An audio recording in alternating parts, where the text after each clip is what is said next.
नमस्ते प्यारे दोस्तों। टारगेट कॉम्पिटिटिव एग्जाम की इस ऑडियो सेशन में मैं आपका स्वागत करता हूं। आज फर्स्ट इंपॉर्टेंट क्वेश्चंस हमारे लिए इस करंट अफेयर बेस हो सकते हैं। फर्स्ट पॉइंट आज के लिए है, गवर्नमेंट ने डिपार्टमेंट ऑफ पब्लिक एंटरप्राइजेस, जिसे हम लोक उद्यम विभाग कहते हैं, उसे फाइनेंस मिनिस्ट्री के अंतर्गत उसे शामिल किया हुआ है। तो government brings the department of public enterprises under the finance ministry, और उसके लिए जो नोटिफिकेशंस होगा वो तुरंत ही इम्प्लीमेंट किया जाएगा। हम सभी लोग जानते हैं कि पब्लिक एंटरप्राइजेस ये डिपार्टमेंट गवर्नमेंट की जो भी डिसइन्वेस्टमेंट प्लान्स होता है, इस प्लान को इन कमिंग डेज में कंप्लीट करने के लिए इम्पोर्टेंट भूमिका निभाना चाहता है या निभाता है। और ये department of public enterprises, short form में उसे हम DPE भी कहते हैं। प्रीवियसली ये जो हेवी इंडस्ट्री या मिनिस्ट्री ऑफ हेवी इंडस्ट्री यानी पब्लिक एंटरप्राइजेस के अंतर्गत या उसके तहत काम करता था। तो अभी फाइनेंस मिनिस्टर के डिपार्टमेंट ऑफ पब्लिक एंटरप्राइजेस अगर इंक्लूड होता है तो कुल मिला के 6 डिपार्टमेंट हो गए। उनमें से डिपार्टमेंट ऑफ पब्लिक एंटरप्राइजेस फिलहाल तो अभी उसे ऐड किया है, लेकिन बाकी जो डिपार्टमेंट है, जिसमें डिपार्टमेंट ऑफ इकोनॉमिक अफेयर्स आता है, डिपार्टमेंट ऑफ एक्सपेंडिचर्स आता है, डिपार्टमेंट ऑफ रेवेन्यू आता है, डिपार्टमेंट ऑफ फाइनेंशियल सर्विसेज आता है, डिपार्टमेंट ऑफ पब्लिक इन्वेस्टमेंट आता है, और पब्लिक इन्वेस्टमेंट के साथ डिपार्टमेंट ऑफ इन्वेस्टमेंट और पब्लिक एसेट मैनेजमेंट आता है। तो ये 5 department already ministry of finance में थे, लेकिन department of public enterprises DPE अगर उसके तहत आता है तो कुल मिला के हमारे लिए 6 डिपार्टमेंट इसके अंतर्गत काम करेंगे। शायद गवर्नमेंट का, हम सभी लोग जानते हैं, गवर्नमेंट ने जो भी सार्वजनिक क्षेत्र की कंपनियां हैं, उसी के साथ जो भी वित्तीय संस्थान हैं, उनके लिए जो 1.75 लाख करोड़ रुपए जो उनमें गवर्नमेंट की जो हिस्सेदारी है उसे बेचने की जो घोषणा की है, शायद उसी की तरह ये गवर्नमेंट का नोटिफिकेशन हो सकता है। तो इसीलिए हम जरूर कह सकते हैं कि पब्लिक सेक्टर कंपनी और फाइनेंशियल इंस्टीट्यूशंस हैं, उसके अंतर्गत 1.75 लाख का गवर्नमेंट का जो स्टेक है उसके तहत बेचने की कोशिश इसके द्वारा इन फ्यूचर में की जा सकती है। नेक्स्ट बात आती है, फिलहाल भारत और यूरोपीय संघ कृषि क्षेत्र में सहयोग करने के लिए सहमत हुए हैं। तो ये डेफिनेटली इस पैंडेमिक सिचुएशन में एक वर्चुअल मीटिंग थी, लेकिन हमारे लिए जो टेक अवे पॉइंट है इंडिया और यूए की जो cooperation in the field of agriculture था, तो हमारे जो एग्रीकल्चर मिनिस्टर है नरेंद्र सिंह तोमर, उन्होंने जो पॉइंट को रेज किया है, इस पॉइंट को हम कहते हैं कि maximum residual limit. Maximum residual limit या MRL जो हमारे बासमती राइस या बासमती राइस को एक्सपोर्ट करने में जो आज दिक्कतें आती है, उसके मद्देनजर हमारे कृषि मंत्री ने इस पॉइंट को रेज किया हुआ है। जो कंसर्न जताई हुई है उनके काउंटर पार्ट के साथ, मैक्सिमम रेसिडुअल लिमिट MRL, ये जो इशू है फिक्सिंग करने का, जो कंपोनेंट आता है ट्राइसाइक्लोजोल, मैं स्पेलिंग आपके साथ शेयर कर लेता हूं, TRI ट्राइसाइक्ला CYCLA ट्राइसाइक्लाजोन। तो भारत से बासमती राइस एक्सपोर्ट जब किया जाता है यूरोपियन नेशन को, तो सबसे बड़ा इशू यूरोपियन नेशन द्वारा ये उठाया जाता है कि इंडियन बासमती राइस में जो मैक्सिमल रेसिडुअल लिमिट जो यू ने तय किया है वो मैक्सिमम है। तो यही इशू हमारे कृषि मंत्री ने उनके लिए रेज किया था। तो टेक अवे पॉइंट हमारे एग्जाम के लिए जरूर ये हो सकता है कि मैक्सिमम रेसिडुअल लिमिट जो बासमती राइस के लिए है, ये किस कंपोनेंट के लिए, तो उसका आंसर हो सकता है ये ट्राइसाइक्लोजोल के लिए। तो ये मीटिंग इसलिए हमें याद जरूर रखनी चाहिए। नेक्स्ट आती है, जो भी हमने मेमोरेंडम ऑफ अंडरस्टैंडिंग के ऊपर हस्ताक्षर किए हैं, भारत और जो पश्चिम अफ्रीकन देश है, जो अफ्रीका का सबसे छोटा देश जिसका नाम है गैम्बिया, तो इंडिया और गैम्बिया के बीच में पर्सनल एडमिनिस्ट्रेशन और गवर्नेंस रिफॉर्म, ये दो सब्जेक्ट के ऊपर यहाँ पे हम कहेंगे समझौता ज्ञापन पर हस्ताक्षर किए हैं। हमारे एग्जाम के लिए भारत और गैम्बिया, जो हम पब्लिक एडमिनिस्ट्रेशन या कार्मिक प्रशासन या गवर्नेंस रिफॉर्म या शासन सुधारों में की बात करते हैं, तो ये मुख्य सब्जेक्ट जरूर था। लेकिन हम गाम्बिया इस देश के ऊपर एमसीक्यू अगर क्वेश्चंस आने की कोशिश करते हैं या सोचने की कोशिश करते हैं, तो फर्स्ट आपको ये मालूम होना इतना ही इम्पोर्टेंस होता है कि गाम्बिया ये देश वेस्टर्न अफ्रीका में है और अफ्रीका का सबसे छोटा देश है। अगर मैप में अगर आप उसको ढूंढने की कोशिश करते हो, तो it is surrounded by land से अगर सराउंडेड कहते हैं तो ओनली सेनेगल कंट्री से ये सराउंड किया है। और जो उसका कोस्टल पार्ट है, वो कोस्टल पार्ट अटलांटिका ओशन है। तो ओनली वन कंट्री जहां लैंड बॉर्डर सेनेगल कंट्री है। सेनेगल की कैपिटल मैप में आप देखोगे तो डकार आ जाएगा, जो फेमस कैपिटल भी है। लेकिन आज जो कंट्री हमारे चर्चा का विषय है, जिसके साथ हमने पब्लिक एडमिनिस्ट्रेशन या पर्सनल एडमिनिस्ट्रेशन, कार्मिक प्रशासन और गवर्नेंस रिफॉर्म्स के बारे में जो समझौता किया है, इस गैम्बिया का कैपिटल जो है उसका नाम दिया जाता है बंजूल। इसका स्पेलिंग अगर हम कहेंगे बंजूल, BANJUL। और गैम्बिया की एक ही रिवर है, उसी का नाम ही इस देश के नाम से आता है, जिसे हम गैम्बिया कहते हैं। और करंट जो प्रेसिडेंट गैम्बिया के हैं, उनका नाम आता है आदमा बैरो, ADAMABARROW। SSC और बैंकिंग एग्जाम की या कोई भी हम एग्जाम की तैयारी जब करते हैं, तो करंट अफेयर्स अगर कोई देश के साथ मेमोरेंडम ऑफ अंडरस्टैंडिंग होता है, या किसी देश के प्रेसिडेंट, प्राइम मिनिस्टर हमारे देश में विजिट करते हैं, या हमारे भी डिग्निटरीज या एग्जीक्यूटिव मेंबर्स किसी देश में विजिट करते हैं, तो डेफिनेटली उस देश के बारे में हमेशा हमें क्वेश्चंस आता है। तो ये गैम्बिया के बारे में हमें पूछा जाएगा। सबसे हम कहेंगे कि लेंथ वाइज या एरिया वाइज सबसे छोटा देश कौन सा है अफ्रीका का, तो गैम्बिया होगा। ये सेनेगल और अटलांटिक महासागर से घिरा हुआ है। गैम्बिया की राजधानी कौन सी है? गैम्बिया की राजधानी बंजूल है। और फिलहाल गैम्बिया के करंट में राष्ट्रपति कौन है? तो एडमा बेरो, ये गैम्बिया के राष्ट्रपति आते हैं। नेक्स्ट बात आती है एपीएमसी, जिसे हम एपीएमसीज मंडीज भी कहते हैं। तो गवर्नमेंट ने इस मंडी को, जो एग्रीकल्चर इंफ्रास्ट्रक्चर फंड है, एग्रीकल्चर इंफ्रास्ट्रक्चर फंड या कृषि अवसंरचना कोष से ऑलमोस्ट 1 लाख करोड़ रुपए की वित्तीय सहायता प्राप्त करने के लिए एलिजिबल बना दिया है। तो एपीएमसी मंडिया 1 लाख करोड़ रुपए की कृषि अवसंरचना कोष से वित्तीय सहायता प्राप्त करने में पात्र बन गई है। तो एपीएमसी को जो अलग अलग पैरामीटर अगर वो स्थापित करना चाहते हैं, फॉर एग्जांपल हम कोल्ड स्टोरेज की बात करते हैं, सॉर्टिंग की बात करते हैं, ग्रेडिंग की बात करते हैं, तो एसेइंग की बात करते हैं, ASSAYING।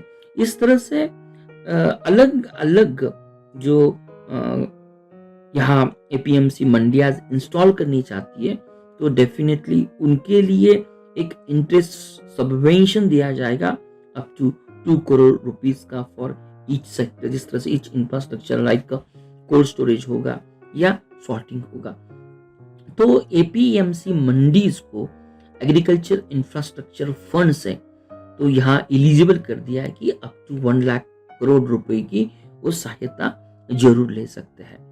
और एक बात हमारे लिए टेक अवे इस पॉइंट से हो सकती है, ये जो सुविधा गवर्नमेंट ने प्रदान की है, तो उसमें जो भाग लेने वाले हो गए या बेनिफिशियरी जो हो गए, उसके अंतर्गत स्टेट एजेंसी भी आ सकती है, नेशनल और स्टेट फेडरेशन हो सकता है, या पीओज हो सकता है, जिसे हम फार्मर प्रोड्यूसर ऑर्गेनाइजेशन कहते हैं। ये भी एग्रीकल्चर इंफ्रास्ट्रक्चर फंड से जो अलग अलग इंफ्रास्ट्रक्चर प्रोजेक्ट को वो बढ़ावा देने चाहता है, जिसके मद्देनजर भारत की जो भी हम कहेंगे कैपेसिटीज है मार्केट को रेगुलेट करने की और फार्मर को बेटर फैसिलिटी प्रोवाइड करना थ्रू द एपीएमसी मंडीज को एक बढ़ावा जरूर मिल सकता है।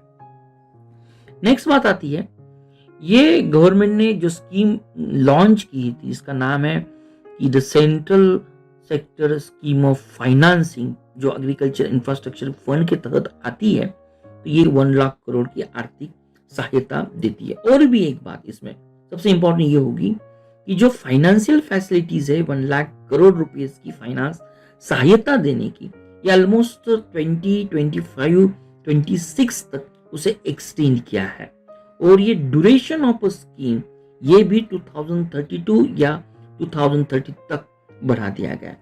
तो ये आती है एग्रीकल्चर इंफ्रास्ट्रक्चर फंड, जो एपीएमसी मंडीज को 1 लाख करोड़ की आर्थिक सहायता देने के लिए एक महत्वपूर्ण भूमिका जरूर निभाएगा। नेक्स्ट जो मेमोरेंडम ऑफ अंडरस्टैंडिंग CCI, जिसे हम नाम भी देते हैं कि जो भारत का कंपटीशन कमीशन ऑफ इंडिया है, मेमोरेंडम ऑफ अंडरस्टैंडिंग ये CCI और जापान का जो counter part analogous counter part है, जिसका नाम आता है जापान फेयर ट्रेड कमीशन, उसके साथ जो मेमोरेंडम किया है, इन दोनों मेमोरेंडम को हमारे कैबिनेट ने उसको अप्रूवल दिया है। नेक्स्ट बात आती है, जो भारत की ओर से CCI है, जिसका नाम आता है कंपटीशन कमीशन ऑफ इंडिया, और जापान सरकार की ओर जो काउंटर पार्ट ऑर्गेनाइजेशन है उसी का नाम आता है JFTC, जिसे हम जापान फेयर ट्रेड कमीशन कहते हैं। तो मेन ये जो मेमोरेंडम ऑफ अंडरस्टैंडिंग का जो मेन पर्पज है, यहाँ पे हम थोड़ा सा एक नाम उन्होंने अलग दिया है, उसको उन्होंने कहा है कि memorandum of cooperation, short form आता है MOC। तो मेमोरेंडम ऑफ कोऑपरेशन के तहत ये जो भी कंपटीशन लॉज और पॉलिसीज है, इनको प्रमोट करने में या उनको स्ट्रेटन करने में भारत के लिए जापान की जो JFTC ऑर्गेनाइजेशन है, निकाय है, डेफिनेटली उससे जरूर फायदा हो सकता है। लेकिन हमारे लिए सबसे इंपॉर्टेंट बात ये आती है, जिसे हम कंपटीशन या नाम दिया है कंपटीशन एक्ट 2002 को। तो ये 2002 का जो एक्ट है, उसके तहत धारा नंबर जो 18 आती है ना, तो धारा नंबर 18 के तहत CCI को एक हम कहेंगे कि एक क्वालिटीज या एक फीचर है, अपनी कार्यों की सफलता के लिए CCI अपने उद्देश्यों को पूरा करने के लिए देश के किसी भी एजेंसी के साथ ये जिस तरह से MOC मेमोरेंडम ऑफ कोऑपरेशन या मेमोरेंडम ऑफ अंडरस्टैंडिंग करने की व्यवस्था कर सकता है, लेकिन उसका कैबिनेट का अप्रूवल होना उतना ही इंपॉर्टेंस होता है।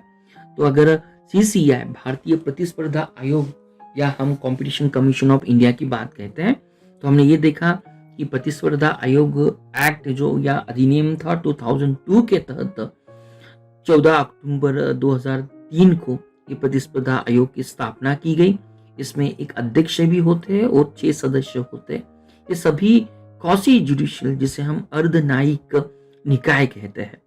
मेन उद्देश्य कंपटीशन कमीशन ऑफ इंडिया या प्रतिस्पर्धी आयोग का भारतीय बाजार में प्रतिस्पर्धा को प्रभावित करने वाली जो भी प्रथा है, प्रतिस्पर्धा में जो कंपटीशन को प्रभावित करने वाली, या उसके साथ हम जरूर ये कह सकते हैं कि जो प्रैक्टिसेस कंपटीशन को अफेक्ट करती है, तो उनको इलिमिनेट करना इंडियन मार्केट से। एट द सेम टाइम जो कंज्यूमर्स होते हैं उनको इंटरेस्ट को यहाँ पे उनके इंटरेस्ट की हितों की रक्षा करना, ये कंपटीशन कमीशन ऑफ इंडिया का काम होता है। तो CCI और JFTC के बीच ये मेमोरेंडम ऑफ कॉर्पोरेशन साइन हुआ है और गवर्नमेंट ने उसको अप्रूव किया है।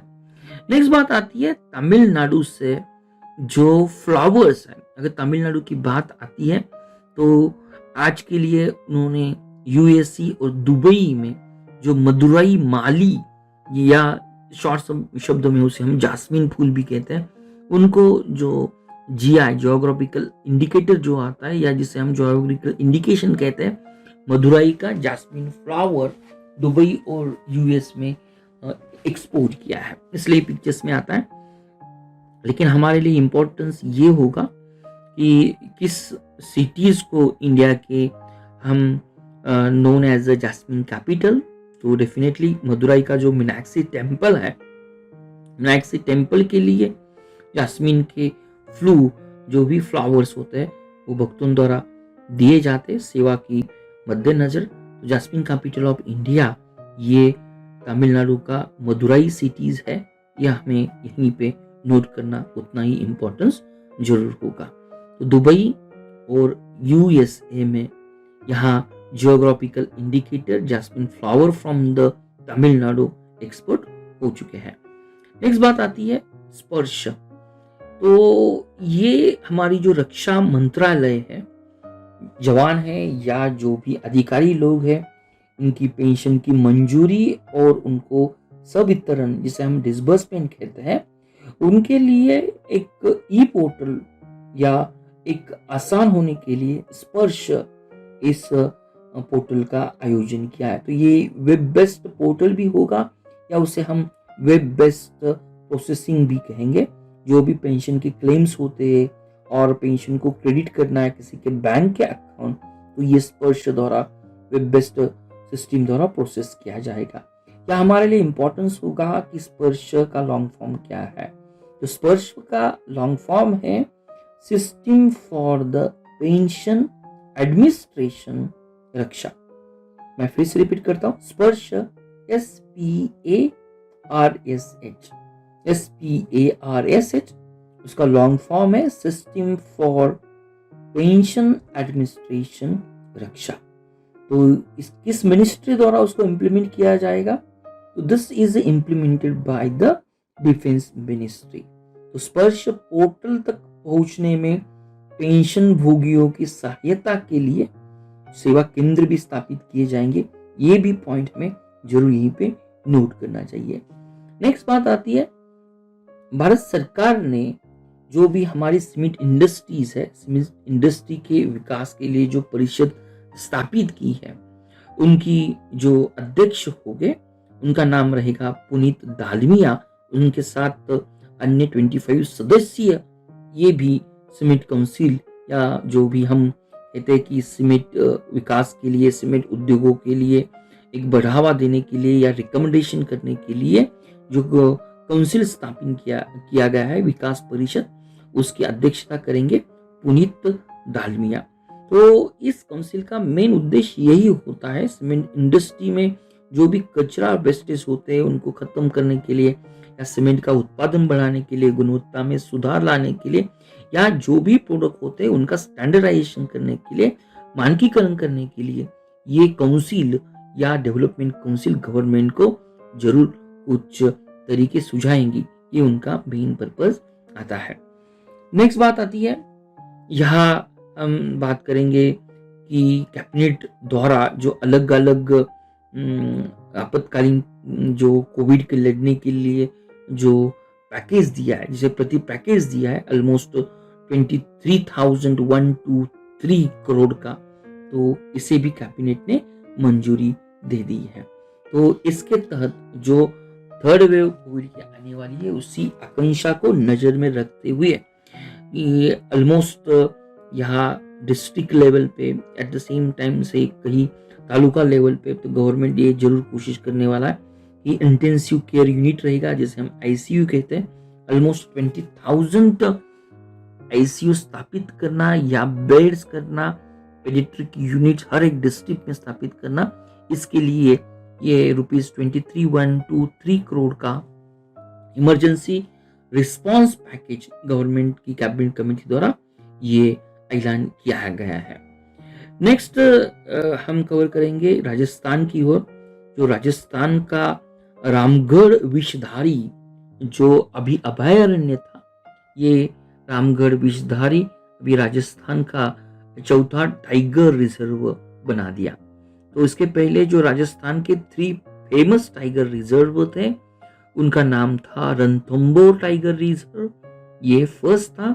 दूसरा था सरिस्का टाइगर रिजर्व, ये सेकंड था। और जो थर्ड था उसका नाम था मुकुंदरा हिल्स टाइगर रिजर्व। और उनकी लिस्ट में 4th टाइगर रिजर्व राजस्थान से ऐड किया गया, उसका नाम है रामगढ़ विषधारी। तो ये रामगढ़ विषधारी ऑलमोस्ट रणथंभौर उसकी पूर्वोत्तर सीमा में है और दक्षिण की तरफ मुकुंदर हिल्स है। तो रणथंभौर और मुकुंदर हिल्स, इन दोनों टाइगर रिजर्व को ज्वाइन करना, ये इसका मेन मकसद है। क्यों कि डेफिनेटली बाघों की जो क्षमता या उनका जो नंबर बढ़ रहा है, उनको एकोमोडेट करना, ये इसके पीछे मेन उद्देश्य आता है। मेरे प्यारे दोस्तों, इस ऑडियो के तहत almost we cover more than the 10 point जो हमारे एग्जाम के लिए उतने ही इम्पोर्टेंस हो सकते हैं। अगर ये ऑडियो आपको अच्छा लगता है तो you can appreciate my effort by sharing this audio with your friends. Thank you for watching Target with Professor Peace Positive Way. We request you to be a voluntary donator to become our Prime and Pride Motivator.